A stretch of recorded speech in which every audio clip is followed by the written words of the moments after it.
దేవుని విడిచిపెట్టడమే కారణమై ఉంది. నీ కుటుంబంలో నువ్వు దేవుని విడిచిపెట్టడమే, నువ్వు దేవునికి దూరం అయిపోవడమే ఈ పరిస్థితులన్నీ ఇలా సంభవిస్తూ ఉన్నాయి. దేవునికి స్తోత్రం కలుగును గాక. హల్లెలూయా, హల్లెలూయా. ఈరోజు నా కుటుంబంలో వ్యాధులు పడడానికి కారకులు, ఈ కారణాలన్నీ కేవలము దేవునికి లోబడకపోవడం వలన, దేవుని మాట వినకపోవడం వలనే ఈ శ్రమలన్నిటికీ కారణాలు అవుతా ఉన్నాయి.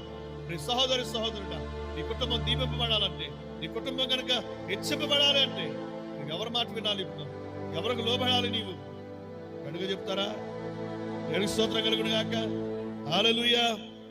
దేవుని మాట వినకపోవడం, దేవునికి లోబడకపోవడం, దేవునికి విరోధమైన కార్యాలు చేయడం, ఇవే కాదు నీ బ్రతుకు నీ రోజున చీల్చి చండాడుతూ ఉన్న నీ జీవితాన్ని. దావీదు పరిగెట్టడానికి కారణం ఎందుకు అయింది? దావీదు చెడిపోవడానికి కారణం ఎందుకు అయింది? అతడు సొంత నిర్ణయాలు, సొంత ఆలోచనలు, చివరికి తన యొక్క బ్రతుకంతా పరిగెడుతున్నాడు. ఆమేన్. దేవునికి స్తోత్రం కలుగును గాక. హల్లెలూయా, హల్లెలూయా. అందుకనే ఇశ్రాయేలు అంటున్నారు, అయ్యా మేము దేవుని మందిరానికి వెళ్దాం అనుకుంటున్నాం, నువ్వు ఏం చెప్తావో చెప్పు. ఆమేన్.